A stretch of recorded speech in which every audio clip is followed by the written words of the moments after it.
दोस्तों, क्या सच में धारा 49(6) के आपसी सहमति को समाप्त कर दिया गया है और अब इसके आड़ में दोनों राज्य सरकारों के द्वारा दोनों ही राज्य के बुजुर्ग पेंशन बंधुओं के साथ आपसी सहमति के नाम पर खेला जा रहा है। इसी गंभीर मुद्दे के बारे में हम इस वीडियो के अंदर बात करेंगे। इसलिए दोस्तों, आप लोगों से निवेदन है कि इस वीडियो को अंत तक जरूर देखिए और तथ्यों के माध्यम से सभी मामले को सरल शब्दों में समझने की कोशिश कीजिए। नमस्कार दोस्तों, मैं हूं आपका दोस्त लोकेश साहू और आप देख रहे हैं लोकेश छत्तीसगढ़िया यूट्यूब चैनल। आप सभी साथियों का हमारे इस चैनल पर बहुत बहुत स्वागत है। दोस्तों, मैं वीडियो की शुरुआत करूं उससे पहले आप लोगों को विषय से हटकर कुछ अलग बातें बताना चाहता हूं। दोस्तों, कल 10 अगस्त से वेतन विसंगति को लेकर अनिश्चितकालीन आंदोलन शुरू हो चुका है और उसी को कवर करने के लिए कल सारंगगढ़ और बरमकेला ब्लॉक में ग्राउंड जीरो पर गए हुए थे, जिसमें सारंगगढ़ और बरमकेला ब्लॉक के शिक्षक साथियों ने बहुत मान सम्मान दिया। इसके लिए मैं व्यक्तिगत रूप से उनका आभार प्रकट करना चाहता हूं। लेकिन दोस्तों, चूंकि पहले से ही मेरे आंखों में थोड़ा थोड़ा जलन हो रहा था और कल के लंबा सफ़र के बाद से ये जो है वो अब आई फ्लू में बदल चुका है और आज बहुत ज़्यादा जलन हो रहा है, इसलिए आंखों में चश्मा लगाकर काम करना पड़ रहा है। और अगर मान लो आंखों में जलन और बढ़ गई तो अभी 1-2 दिनों तक वीडियो नहीं बन पाएगा। इसके लिए सभी दर्शकों को पहले से क्षमा चाहता हूं। बाकी मैं अपनी तरफ से पूरी कोशिश करूंगा कि आप लोगों को वीडियो के माध्यम से जानकारी दूं। इसके अलावा अगर कोई महत्वपूर्ण अपडेट मिल जाती है, निकल के सामने आती है, वीडियो नहीं बना पाते हैं, तो उस कंडीशन में चैनल की कम्युनिटी में पोस्ट करके आप लोगों को सूचना दे दिया जाएगा। अब दोस्तों, मैं आता हूं इस वीडियो के मेन मुद्दे पर। तो दोस्तों, सवाल यह है कि क्या वाकई में छत्तीसगढ़ और मध्य प्रदेश राज्य पुनर्गठन अधिनियम की धारा 49(6) के तहत आपसी सहमति को समाप्त कर दिया गया है? इसके बावजूद भी दोनों राज्य सरकारों के द्वारा आपसी सहमति के नाम पर नाटक करके दोनों ही राज्य के लाखों बुजुर्ग पेंशन बंधुओं का शोषण जो है वो किया जा रहा है। इसी सवाल के जवाब हम इस वीडियो के अंदर तलाशने की कोशिश करेंगे। दोस्तों, मैं आपको इस पूरे मामले को बिल्कुल स्टेप बाय स्टेप एक एक करके आप लोगों को जो है वो तथ्यों के माध्यम से समझाते चलूंगा ताकि नए दर्शकों को भी अच्छे से पूरे मामला जो है वो समझ में आ सके। देखिए दोस्तों, ऐसा है, सबसे पहले तो इस वक्त दोनों राज्य में DA/DR की स्थिति की बात करूं तो अभी मध्य प्रदेश के कर्मचारियों को 1 जनवरी से देय तिथि से एरिया सहित 42% महंगाई भत्ता दिया जा रहा है और छत्तीसगढ़ के कर्मचारियों को भी इस वक्त 42% महंगाई भत्ता मिल रहा है। लेकिन छत्तीसगढ़ के कर्मचारियों को पूरा एरियाज को डकार दिया गया है और 1 जुलाई 2023 से 42% महंगाई भत्ता दिया जा रहा है।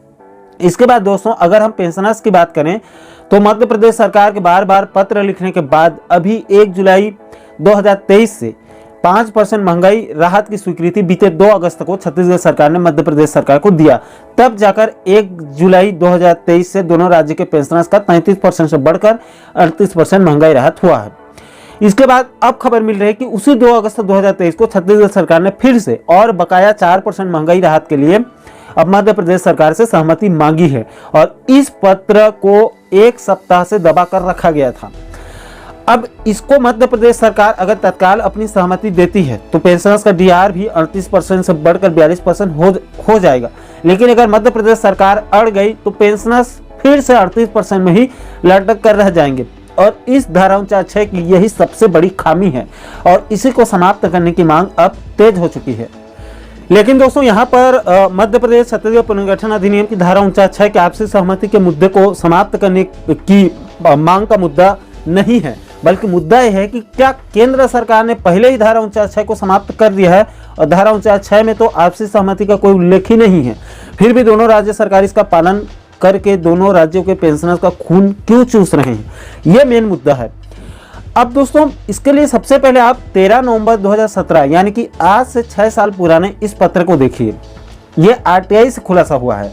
इस पत्र को केंद्रीय गृह मंत्रालय भारत सरकार ने दोनों राज्य के मुख्य सचिव के साथ साथ पेंशनर्स एसोसिएशन मध्य प्रदेश यानी इन तीनों को लिखा है और इस पत्र में साफ साफ कहा गया है, जब आप इसका हिंदी ट्रांसलेट करेंगे तो आप लोगों को पता चलेगा। इसमें केंद्रीय गृह मंत्रालय ने कहा है कि मुझे उपर्युक्त मुद्दे को इस मंत्रालय के ध्यान में लाने वाले आपके अभ्यावेदन का उल्लेख करने और यह कहने का निर्देश दिया गया है कि MP रीऑर्गेनाइजेशन यानी कि मध्य प्रदेश पुनर्गठन अधिनियम 2000 की 6वीं अनुसूची उत्तराधिकारी राज्यों के बीच पेंशन के संबंध में दायित्व के बंटवारे की व्यवस्था करती है।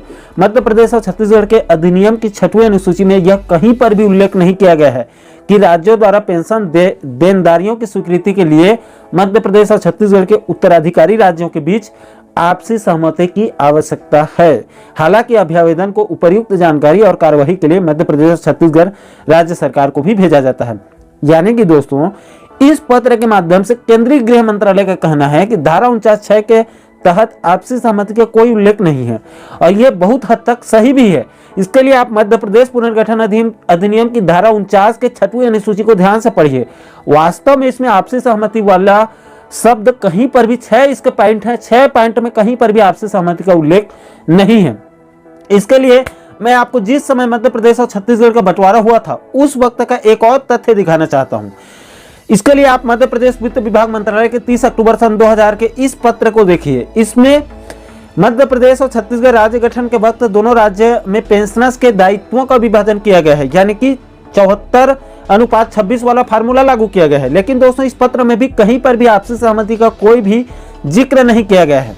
इसके बाद दोस्तों, यह मुद्दा अभी अचानक क्यों गर्म हो गया है, तो इसका सबसे बड़ा कारण कल 10 अगस्त 2023 को दैनिक भास्कर भोपाल ने एक खबर प्रकाशित की है और इसमें भी दैनिक भास्कर ने बिल्कुल सटीक तरीके से उस नवंबर 2017 की, यानी कि आज से 6 साल पहले के वित्त विभाग के उस पत्र के आधार पर कहा है कि 6 साल पहले धारा खत्म, डीआर के लिए फिर भी लेते हैं छत्तीसगढ़ की मंजूरी। दोस्तों, इस खबर को आप ध्यान से देखिए। यहाँ पर कैसे छत्तीसगढ़ और मध्य प्रदेश दोनों राज्य के हुक्मरानों और नौकरशाहों के द्वारा इधर से उधर गोल पोस्ट किया जा रहा है। इसके अलावा दोस्तों, मैं आपको आगे ये भी बता दूं कि अभी भी दोनों राज्य सरकारों के द्वारा इस बात से साफ इनकार कर रहे हैं कि आपसी सहमति को समाप्त कर दिया गया है। इसके लिए सबसे पहले आप इसी दैनिक भास्कर की खबर को ध्यान से देखिए।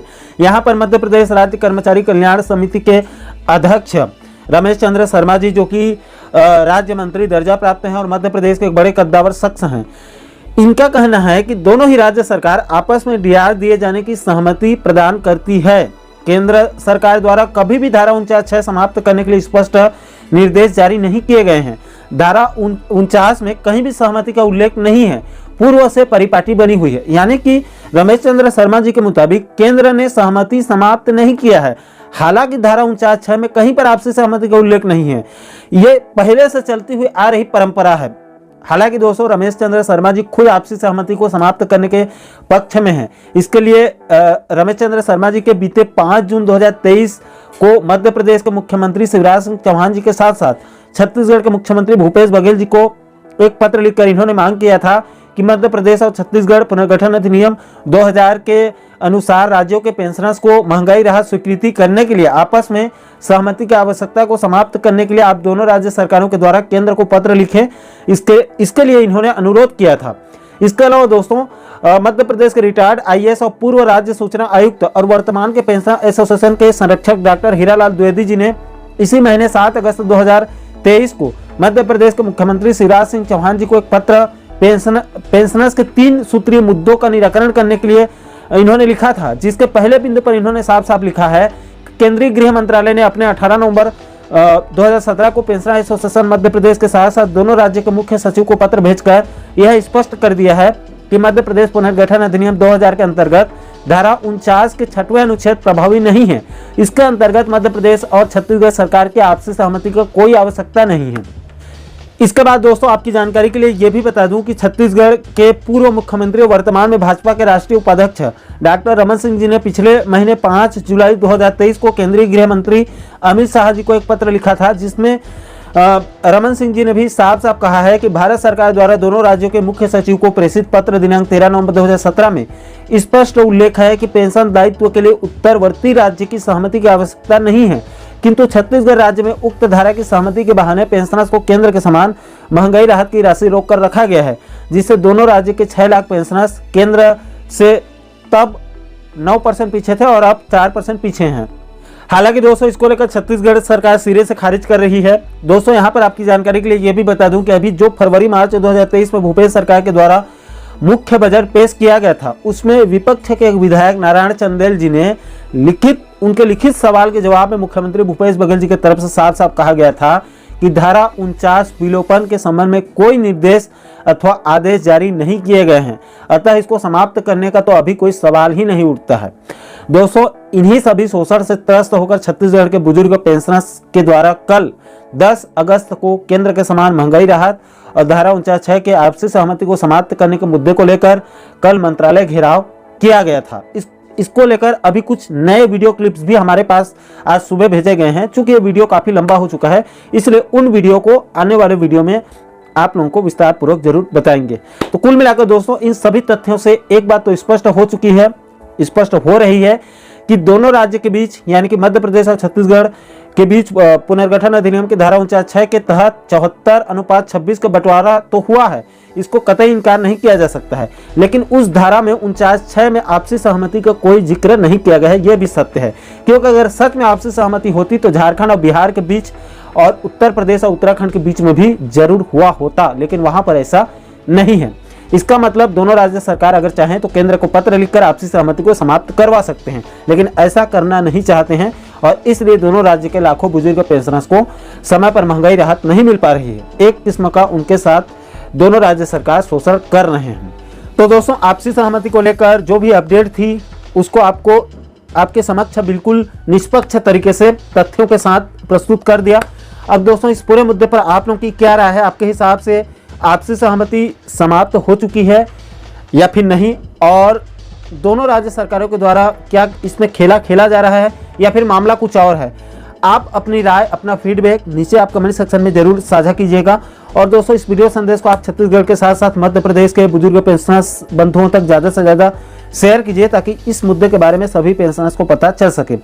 और दोस्तों, आप आगे भी छत्तीसगढ़ और मध्य प्रदेश के कर्मचारियों पेंशनर्स के DA, HRA, DR से जुड़ी इसी प्रकार के महत्वपूर्ण मुद्दों पर आगे भी आप वीडियो देखना चाहते हैं तो हमारे चैनल को आप सब्सक्राइब जरूर कर लीजिएगा ताकि आने वाले सभी नए वीडियो का नोटिफिकेशन आप लोगों तक तुरंत पहुंच सके।